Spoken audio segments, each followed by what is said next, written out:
Shalom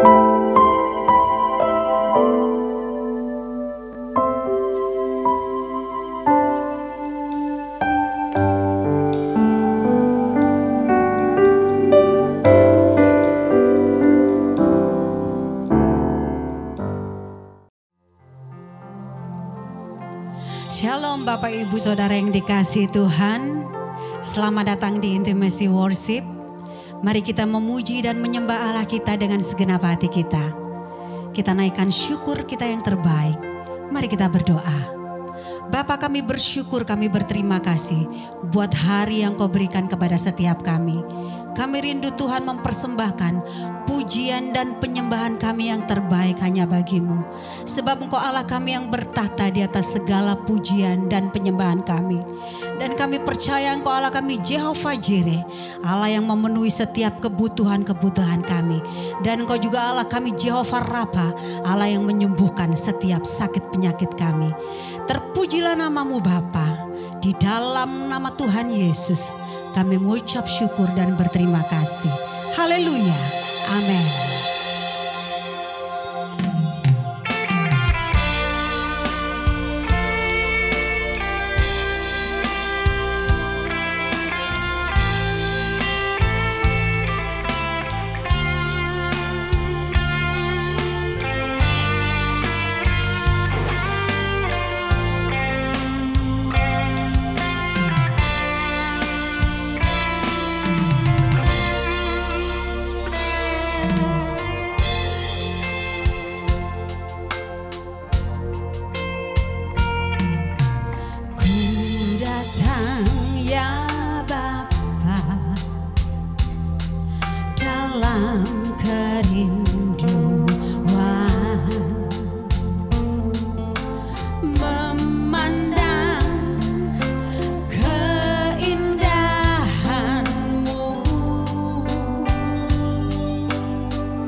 Semuanya yang ada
Naaman, panglima Raja Aram, adalah seorang terpandang di hadapan tuannya dan sangat disayangi.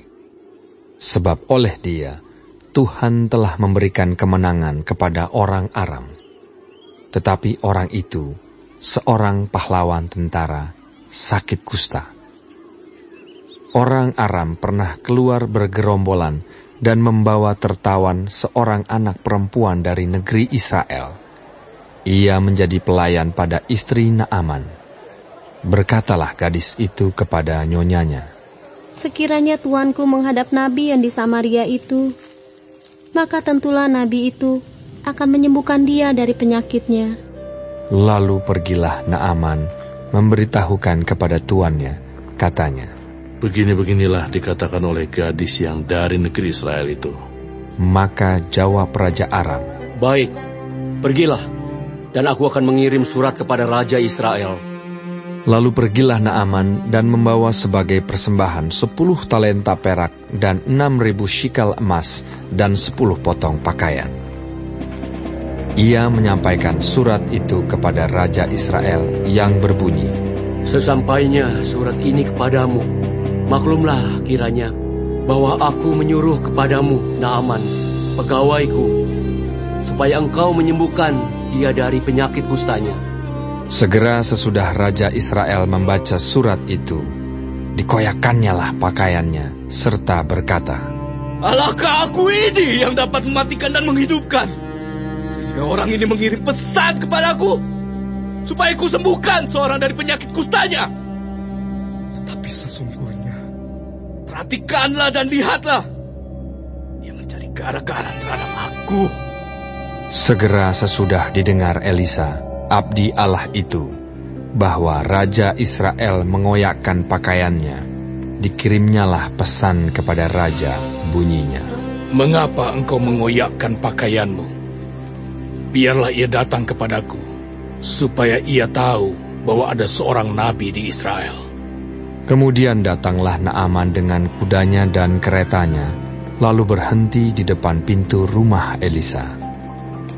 Elisa menyuruh seorang suruhan kepadanya, mengatakan, "Pergilah mandi 7 kali dalam sungai Yordan. Maka tubuhmu akan pulih kembali, sehingga engkau menjadi tahir." Tetapi pergilah Naaman dengan gusar sambil berkata, "Aku sangka bahwa setidak-tidaknya ia datang keluar dan berdiri memanggil nama Tuhan Allahnya, lalu menggerak-gerakkan tangannya di atas tempat penyakit itu, dan dengan demikian menyembuhkan penyakit kustaku.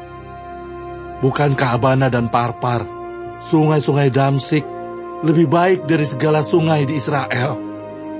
Bukankah aku dapat mandi di sana dan menjadi tahir?" Kemudian berpalinglah ia dan pergi dengan panas hati. Tetapi pegawai-pegawainya datang mendekat serta berkata kepadanya, "Bapak, seandainya nabi itu menyuruh perkara yang sukar kepadamu, bukankah Bapak akan melakukannya? Apalagi sekarang, ia hanya berkata kepadamu, 'Mandilah, dan engkau akan menjadi tahir.'" Maka turunlah ia membenamkan dirinya 7 kali dalam sungai Yordan, sesuai dengan perkataan abdi Allah itu. Lalu pulihlah tubuhnya kembali seperti tubuh seorang anak dan ia menjadi tahir. Kemudian kembalilah ia dengan seluruh pasukannya kepada abdi Allah itu. Setelah sampai, tampillah ia ke depan Elisa dan berkata, "Sekarang aku tahu bahwa di seluruh bumi tidak ada Allah kecuali di Israel. Karena itu, terimalah kiranya suatu pemberian dari hamba-Mu ini." Tetapi Elisa menjawab, "Demi Tuhan yang hidup, yang di hadapannya aku menjadi pelayan, sesungguhnya aku tidak akan menerima apa-apa." Dan walaupun Naaman mendesaknya supaya menerima sesuatu, ia tetap menolak. Akhirnya berkatalah Naaman, "Jikalau demikian, biarlah diberikan kepada hamba-Mu ini tanah sebanyak muatan sepasang bagal. Sebab hamba-Mu ini tidak lagi akan mempersembahkan korban bakaran atau korban sembelihan kepada Allah lain, kecuali kepada Tuhan. Dan kiranya Tuhan mengampuni hamba-Mu ini dalam perkara yang berikut. Apabila Tuanku masuk ke Kuil Rimon untuk sujud menyembah di sana, dan aku menjadi pengapitnya, sehingga aku harus ikut sujud menyembah dalam Kuil Rimon itu, kiranya Tuhan mengampuni hamba-Mu ini dalam hal itu." Maka berkatalah Elisa kepadanya, "Pergilah dengan selamat." Setelah Naaman berjalan tidak berapa jauh daripadanya, berpikirlah Gehazi, bujang Elisa, abdi Allah, "Sesungguhnya tuanku terlalu menyegani Naaman, orang Aram ini, dengan tidak menerima persembahan yang dibawanya. Demi Tuhan yang hidup, sesungguhnya aku akan berlari mengejar dia dan akan menerima sesuatu daripadanya." Lalu Gehazi mengejar Naaman dari belakang. Ketika Naaman melihat ada orang berlari-lari mengejarnya, turunlah ia dengan segera dari atas kereta untuk mendapatkan dia dan berkata, "Selamat." Jawabnya, "Selamat. Tuanku Elisa menyuruh aku mengatakan, baru saja datang kepadaku 2 orang muda dari pegunungan Efraim, dari antara rombongan nabi. Baiklah, berikan kepada mereka setalenta perak dan 2 potong pakaian."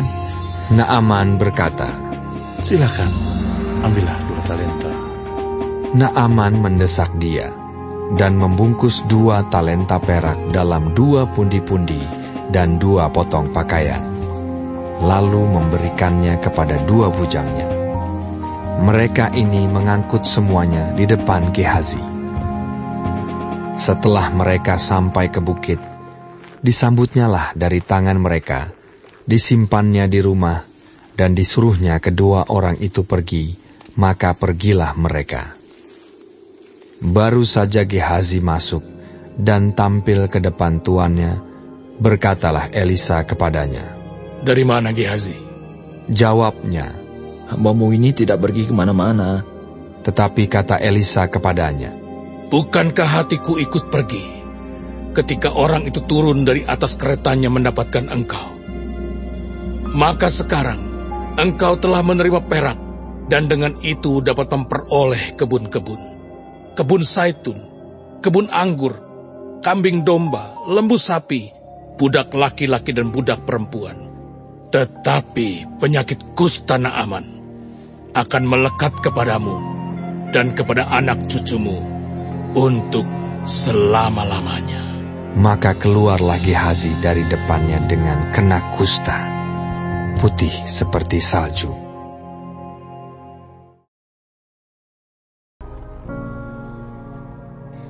Terima kasih Tuhan untuk firman-Mu pada pagi hari ini. Sungguh mengingatkan kami Tuhan untuk kami hidup semakin hari semakin berkenan di hadapan Tuhan. Dan biarlah Tuhan hari ini Engkau sertai, Tuhan tuntun, Tuhan melindungi, jauhkan dari segala mara bahaya, malapetaka, bahkan maut sekalipun ya Bapa. Bapa kami yang di surga, dikuduskanlah nama-Mu. Datanglah kerajaan-Mu, jadilah kehendak-Mu di bumi seperti di surga. Berikanlah kami pada hari ini makanan kami yang secukupnya, dan ampunilah kami akan kesalahan kami, seperti kami juga mengampuni orang yang bersalah kepada kami.